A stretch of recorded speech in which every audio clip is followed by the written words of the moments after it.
Welcome to Coin Don, where the past comes alive through stories of kings, dynasties, and the coins that symbolize their power. Today, we embark on an epic journey back to prehistoric Japan, covering the Jomon, Yayoi, and Kofun periods.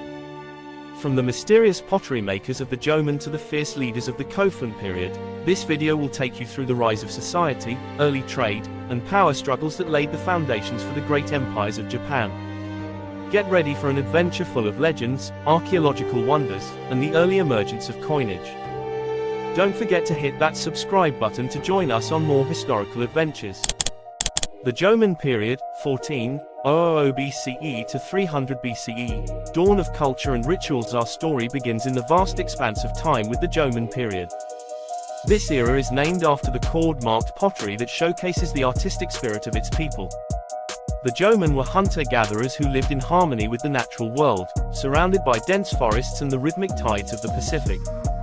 They crafted intricate stone tools, beads, and figurines that reflected their belief in nature spirits and the divine. Jomon society was structured around clans led by influential elders and shamans.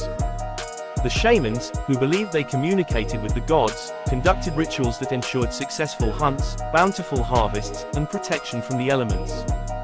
Storytelling around the fire would weave tales of ancestral spirits, invoking courage and unity among the people.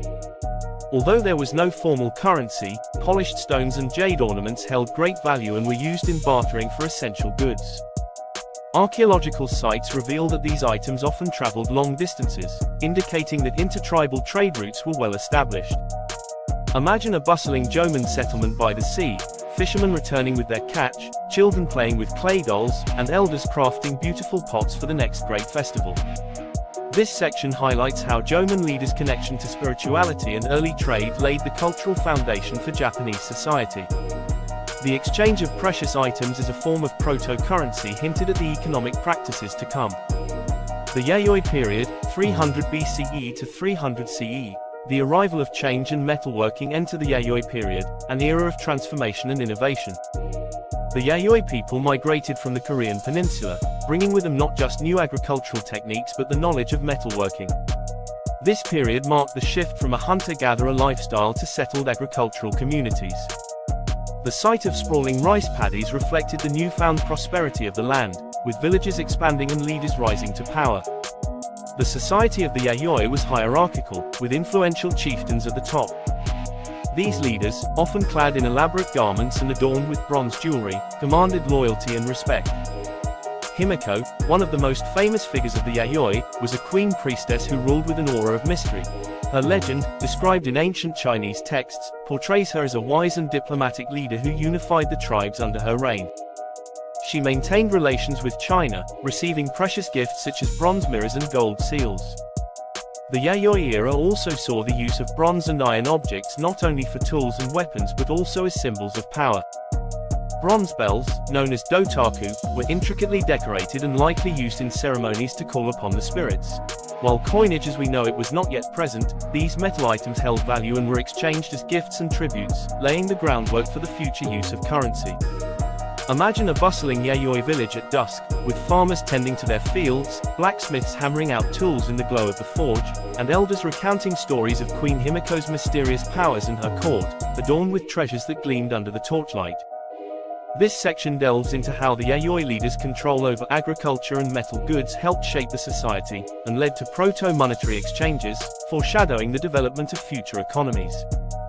The Kofun period, 300 CE to 538 CE, the age of tomb builders and unification. The Kofun period, named for the massive tomb mounds that dot the landscape, signaled a time of unification and centralization. These tombs, shaped like keyholes and spanning hundreds of meters, were built for the elite and powerful rulers of the time. The largest of these, the tomb of Emperor Nintoku, is said to rival even the Great Pyramids of Egypt in scale. This period saw the rise of the Yamato clan, who laid the foundation for the imperial lineage that still exists today.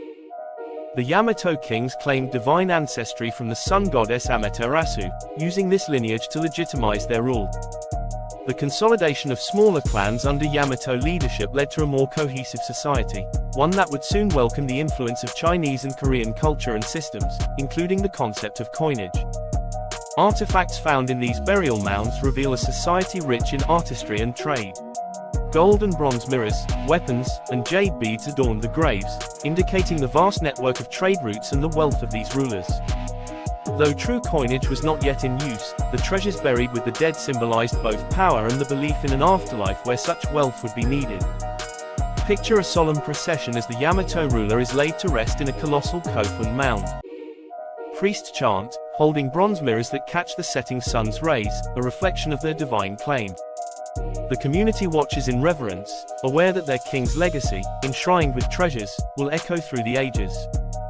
This section illustrates how the Yamato kings used monumental architecture and precious artifacts to display their power, foreshadowing the introduction of a monetary system influenced by neighboring cultures. Conclusion. From the mystical rituals of the Jomon to the agricultural prowess of the Yayoi and the monumental tombs of the Kofun, the story of prehistoric Japan is one of resilience, innovation, and reverence for power. These early periods laid the foundation for the Japan we know today, with proto-currency in the form of valued objects paving the way for future coinage. Whether through the legend of Queen Himiko or the mighty Yamato rulers, these ancient leaders set the stage for centuries of imperial rule and the eventual use of formal currency. If you enjoyed this journey through time, don't forget to like, share, and subscribe. In our next video, we'll explore the history and coinage of classical Japan. Stay tuned for more historical adventures where coins and kings reveal their secrets.